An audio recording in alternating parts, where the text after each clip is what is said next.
tout le monde, ici Christian.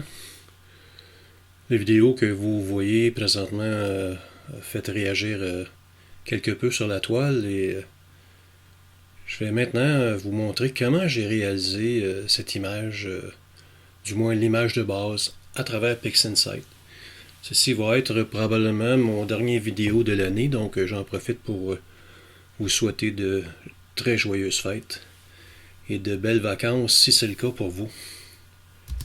Donc je vais quitter mon lecteur QuickTime et vous voyez ici l'image de base qui a été réalisée avec mes captures personnelles et traitée avec les nouveaux procédés tels que Blur Exterminator, Graxpert avec l'intelligence artificielle et ainsi de suite. Donc comment faire pour atteindre cette image, surtout dans la palette SHO qui nous donne des couleurs vraiment intéressantes. Je vais aller ici dans mon onglet de bande étroite. Vous pouvez voir chacune de mes couches. Ici, on a l'oxygène 3. Oups, excusez, pardon. Nous avons l'hydrogène alpha, qui est sans doute la couche la plus intense, et le soufre 2. Donc, je vais tout simplement faire un mélange pour avoir ma palette Hubble avec Channel Combination. Je vais extensionner davantage, ouvrir mon STF pour pouvoir examiner le tout. Je vais enlever le chaînon pour avoir un étirement avec les canaux séparés. Et on peut voir l'ensemble avec des images, pas des images, mais des étoiles, je m'excuse. Magenta qu'on va corriger avec le temps, vous allez voir. Et mon système Newton à l'époque, la collimation n'était pas parfaite. Et on peut voir dans les coins qu'on a des aberrations chromatiques. Et là, ben, suivant la procédure de Blur Exterminator qui nous donne un excellent rendement au niveau de la déconvolution, il y a des gens qui me posent des questions concernant le flux de travail. Selon moi, le flux de travail n'a pas changé beaucoup. Je vais vous montrer depuis le début que je vous enseigne PixInsight. Je suis le flux de travail que Warren Keller a enseigné dans le bouquin Inside PixInsight. Que vous ayez une caméra monochrome ou encore une caméra couleur, vous utilisez Dynamic Crop en premier lieu pour enlever les contours qui ne sont pas efficaces pour votre résultat. Vous appliquez ABE, DBE, Graxpert avant de faire la calibration des couleurs et par la suite la déconvolution, que ce soit sur le master de luminance ou encore sur notre système caméra OSC. On fait la déconvolution, évidemment, après la calibration des couleurs. Donc, comment peut-on maintenant départager le tout? Vous voyez ici mon ensemble d'icônes du haut vers le bas. On parle de DBE, on parle de Graxpert, on parle de Blur Exterminator et un petit peu plus haut SPCC. C'est la même chose dans mon environnement de travail couleur. On a Dynamic Crop, Graxpert, DBE, ABE. Ensuite, on a la calibration des couleurs et on a Blur Exterminator. De quelle façon peut-on se débrouiller pour mieux suivre le tout? Ici, je vais retourner à mon problème d'aberration chromatique et est-ce qu'on doit utiliser DBE ou Graxpert? C'est assez difficile selon les coordonnées que vous voulez sortir. Ici, à l'œil nu, c'est pas vraiment facile de voir les nébulosités très faibles dans l'image. Est-ce que je peux placer mes points de DBE au bon endroit? C'est plutôt difficile. Fait que moi, la première étape que je vais faire, c'est que je vais retirer mes étoiles pour faire une meilleure analyse du tout. Et je vais générer mon image d'étoile. Même si mes étoiles ont des aberrations chromatiques dans les coins, je veux retirer le tout pour les conserver dans un monde linéaire. On va attendre quelques secondes une fois que le retrait sera complété. Et voilà. Je déplace mes étoiles dans le côté. C'est beaucoup plus facile maintenant de voir à l'œil nu où sont mes nébuleuses très très faibles parce que je prends DBE avec des grands échantillons de 100 pixels par 100 pixels? Est-ce que je veux éliminer des nuances qui sont à l'intérieur de ma capture? Ou encore, est-ce que je voudrais avoir, par exemple, des petits échantillons, disons 25 pixels, pour pouvoir les placer moi-même vers l'arrière-plan? Je vais donner une chance à Gragspert pour ce cas-ci. Vous pouvez faire vos expériences vous-même. Donc ici, j'utilise Gragspert qui utilise également l'intelligence artificielle. Sur mon image numéro 10, je vais faire une soustraction pour enlever ma pollution lumineuse. Ça, c'est la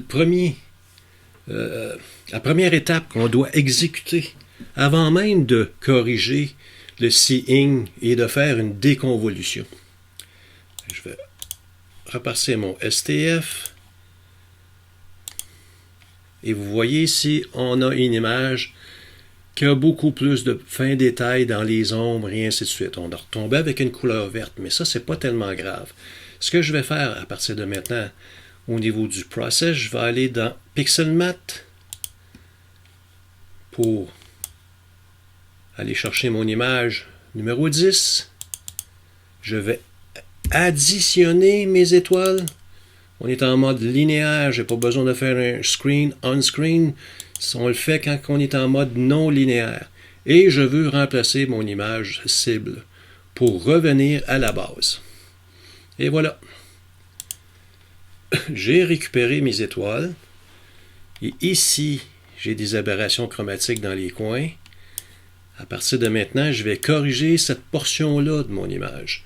Je vais utiliser Blur Exterminator, la version 2.0.0 avec la version 4 de l'intelligence artificielle. Et avec le bouton Correct Only, on ne fait aucun ajustement d'étoiles.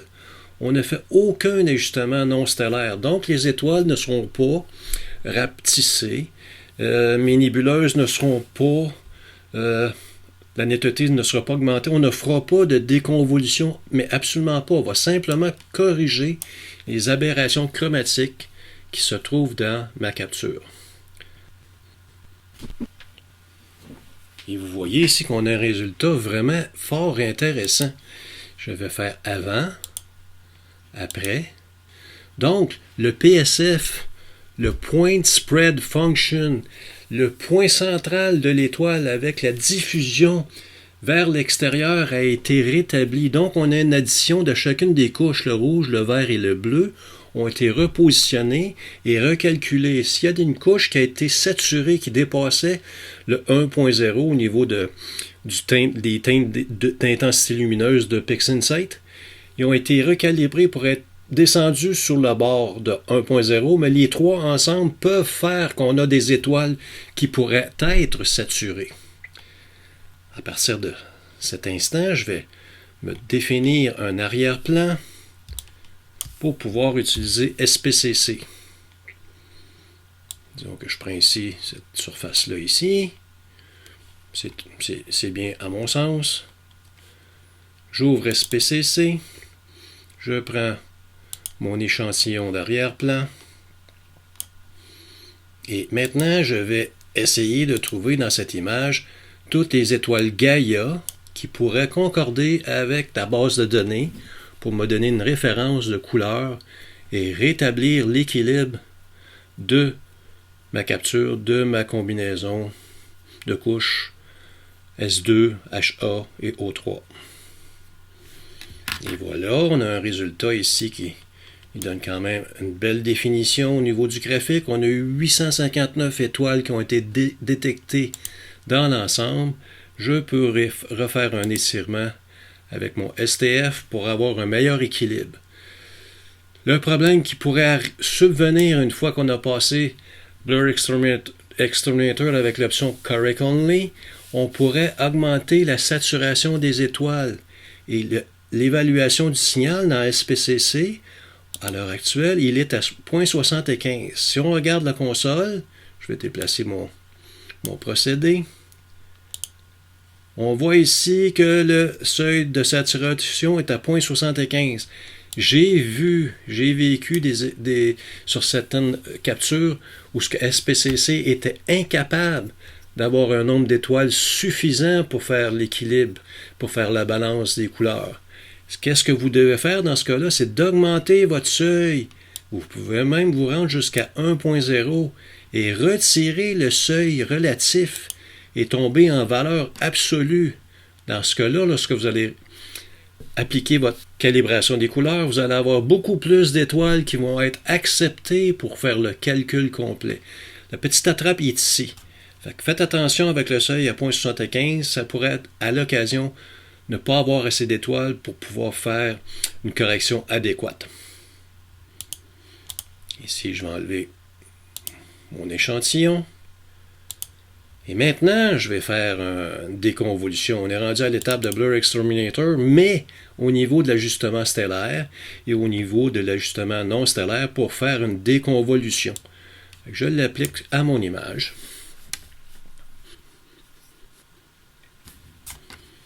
Donc, je vais m'approcher des piliers de la création pour vous montrer la nuance de la déconvolution. Et vous allez voir également que les étoiles ont été améliorées au niveau de leur diamètre. Oups! Vous voyez ici, avant les déconvolutions, après les déconvolutions. Même les piliers sont vraiment plus nets. Un très beau travail de la part de Russell Croman qui a travaillé très fort durant toute l'année pour nous donner un module vraiment hyper compétent, hyper efficace. Je vais maintenant réduire le bruit de mon image avec les valeurs de 0.90 et 0.15. C'est les valeurs que moi j'utilise par défaut. Et maintenant, je vais retirer mes étoiles. Et ce sont les étoiles que je vais conserver pour ma composition. Je vais éliminer l'image qui est ici. Je vais changer le nom de ma composition pour M16. Je vais générer, comme je vous disais, les étoiles en mode linéaire que je vais convertir vers la fin du procédé de mon ensemble.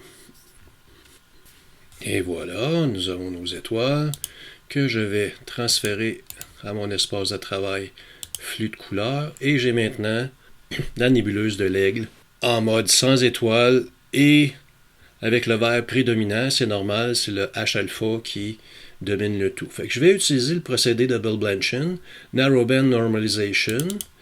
Et ici, si on vient voir la documentation, c'est un peu paradoxal. Je vais enlever mon STF.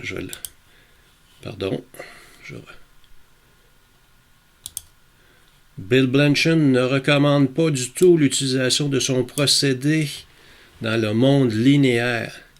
Moi, j'en fais fi, je vais l'utiliser. Et à bon escient, vous allez voir.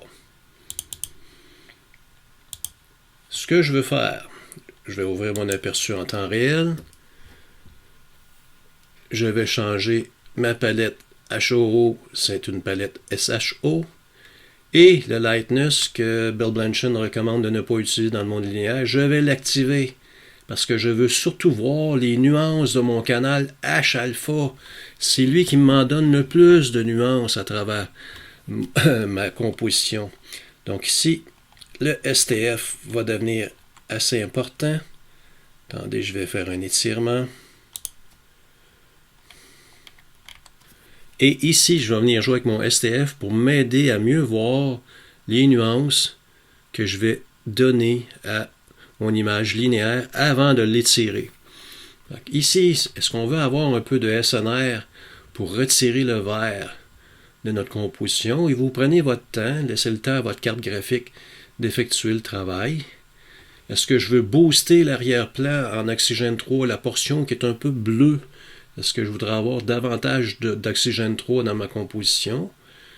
Un peu plus. Est-ce que je veux booster mon soufre 2 pour avoir des orangés un peu plus prononcés? Allons-y. Faisons un essai. Est-ce que je veux réduire le brightness? Est-ce que je vais avoir une image un peu plus sombre ou un peu plus claire? Je vais y aller avec un petit peu plus sombre, mais à peine. Et je vais l'appliquer à mon image, même si je suis en mode linéaire. Ces modifications-là sont apportées pour ma capture. Je vais enlever mon STF et je vais utiliser GHS pour étirer mon image. Donc, je vais me créer un point de contrôle à la droite de mon histogramme. Je vais l'envoyer à mon point de symétrie. Et ici, je rouvre ma fenêtre d'échantillonnage en temps direct. Et je vais souffler mon image. Et vous voyez l'histogramme qui se propage à l'intérieur de mon premier rectangle. Lorsque j'atteins le centre de ce premier rectangle, mon arrière-plan est tout près de 10%. 0.1016, 0.976, 0.1016.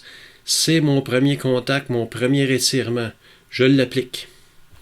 Je réinitialise mon GHS. Je vais au niveau du mode logarithmique. On a beaucoup de valeurs qui sont au même niveau.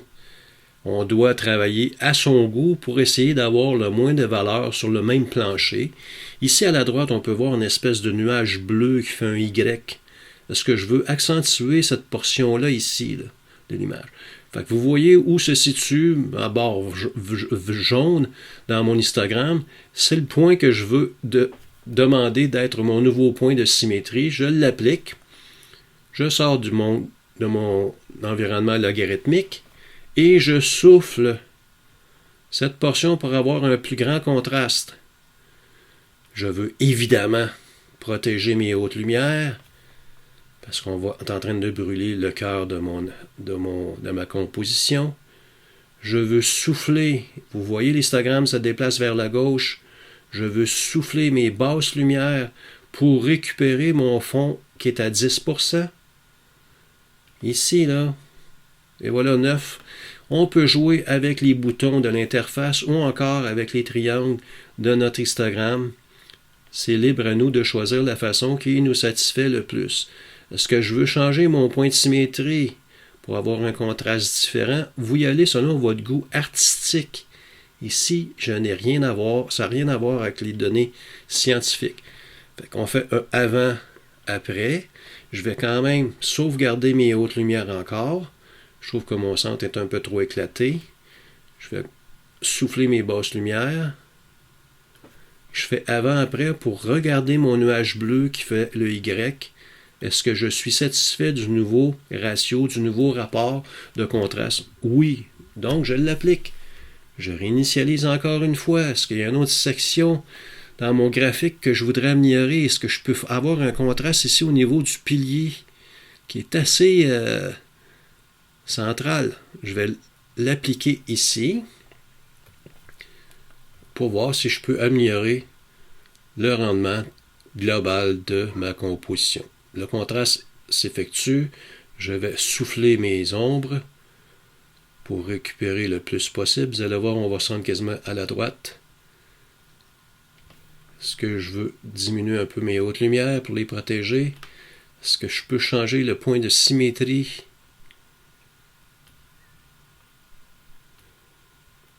Donc, on s'amuse à votre guise selon votre goût artistique à vous.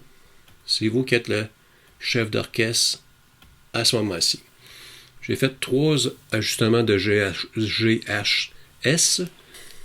Je vais transférer mon image dans mon flux de travail, dans mon espace de couleurs, pour peaufiner davantage ma composition.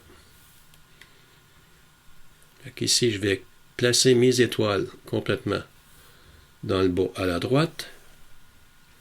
Et je continue mon procédé comme je fais toujours. Fait que je vais le faire avec vous pour faire une conclusion pour 2023. Ici, je vais me créer un autre aperçu pour pouvoir travailler.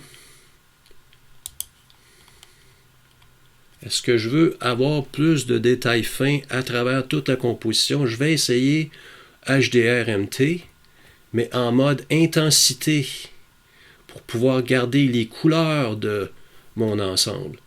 Et je vais l'appliquer à mon preview pour pouvoir faire des essais avant-après sans impacter mon image principale. Ici, on peut faire avant-après, avant-après. Je vais essayer avec le masque de lightness pour voir s'il y a une bonne différence au niveau de mon rendu. Il y en a un. Avant, après. Je vais augmenter le nombre de couches. Je vais me rendre à 8. Est-ce que je vais avoir moins de contraste dans les petits détails? Vous faites des essais et des erreurs. C'est comme ça que vous définissez votre ensemble. Moi, je l'aime bien ici à 8. Fait que je vais enlever mon preview pour pouvoir l'adresser à ma composition principale. Et voilà. Par la suite, les courbes. Je vais lier ma courbe avec le graphique. Je vais arrêter la saturation, évidemment. RGBK, si je souffle la saturation. Ici, je vais augmenter le contraste, diminuer un peu mes basses lumières. Vous vous amusez à votre guise pour satisfaire votre œil artistique à vous. Au niveau de la teinte, est-ce qu'il y a des espaces qu'on voudrait ici, comme le mauve? Vous voyez ici le mauve que je clique vers le pilier, on le voit sur le graphique. Donc, je vais barrer mes bleus. Je vais barrer les verts. Je vais actionner le mauve vers le haut, vers le bas.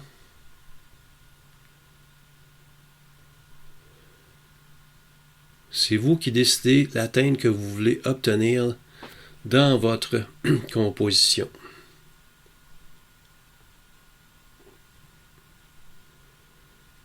Ici, j'aime bien le teal qui m'a donné, une espèce de bleu-vert intéressant.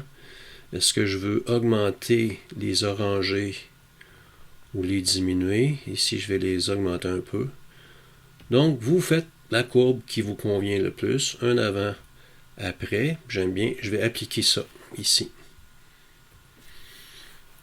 Les contrastes locaux, LHE, avec un diamètre de 25 pixels pour les très petits détails. Je vais activer mon aperçu en temps réel. Et je viens jouer ici à très faible teneur, en bas de 0.01.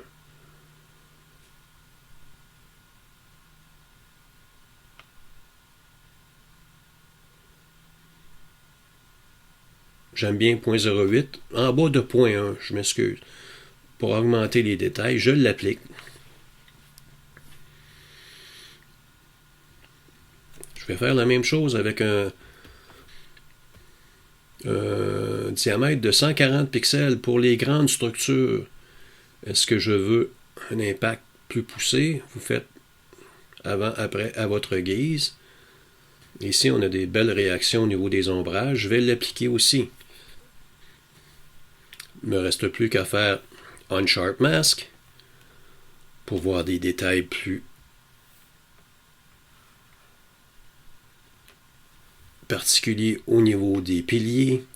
Donc, je descends jusqu'à temps que j'aille une petite proportion. Oups, je vais activer mon aperçu en temps réel. À 2.0, c'est intéressant. 2.5. 2.20, avant-après. Donc, c'est encore vous qui décidez à quel niveau vous voulez avoir des accentuations, des contrastes locaux. Ici, j'ai terminé pour mes ensembles de contrastes multiples. Je vais enlever le bruit qui a été créé par l'accentuation de la netteté. Oups, ça c'est mon aperçu en temps réel, je m'excuse.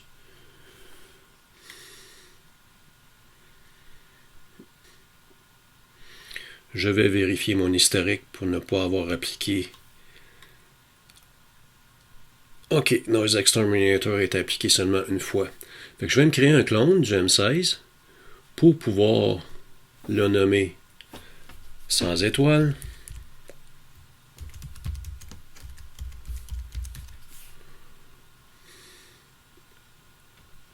J'en avais déjà un ici que je vais éliminer, j'ai oublié de l'effacer. Ici. Oups. Donc, je m'excuse, j'ai été obligé de repartir PixInsight. J'ai un problème avec ma tablette Wacom et la dernière mouture de PixInsight.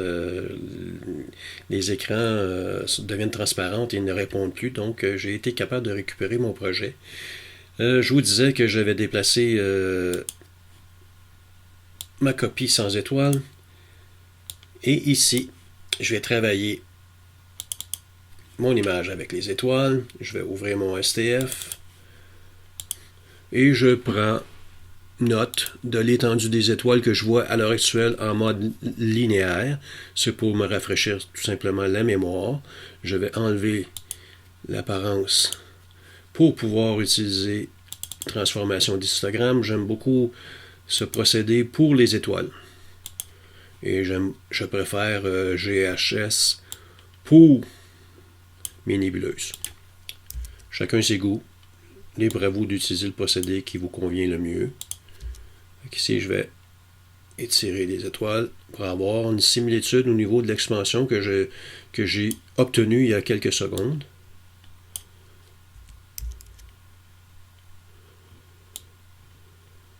Je vérifie voir l'intensité. Est-ce que je me rapproche? J'ai pas de pixels à 1.0, donc je ne suis pas saturé. Je développe le tout. J'initialise mon instrument.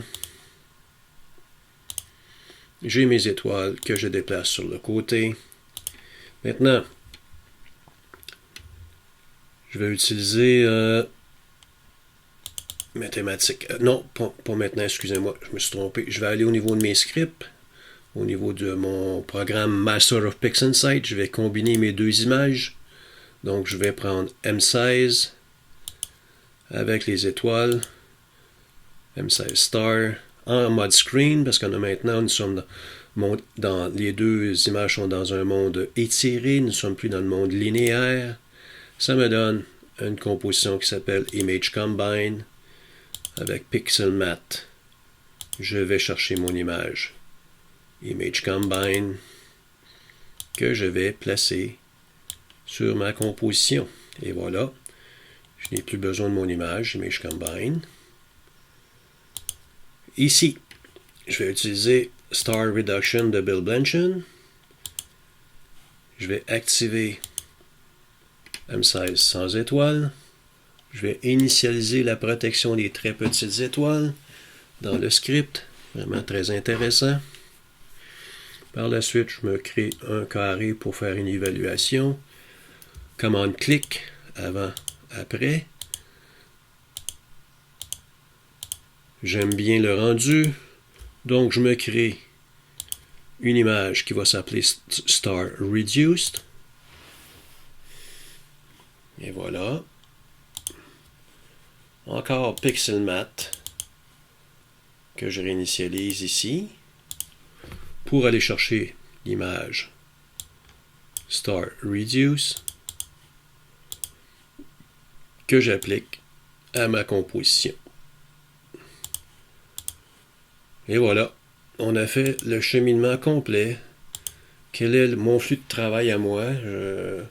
C'est un peu rapide, mais si vous me suivez depuis un certain temps, vous avez accès à chacune de ces étapes-là, plus en détail, à travers les vidéos que j'ai présentées depuis quelques mois, quelques années.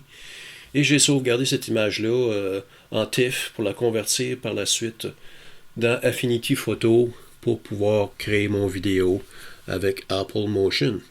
En espérant que ça peut répondre un peu à vos questions avec Blur Exterminator, qui a différents modèles, modules, qu'on peut intervenir à différentes étapes, mais le suivi, mon flux de travail est similaire depuis le tout début. La portion artistique, mais celle-là vous appartient. Au risque de me répéter, je vous souhaite de très, très belles fêtes en espérant que vous soyez heureux avec les gens que vous appréciez et que vous aimez. À la prochaine.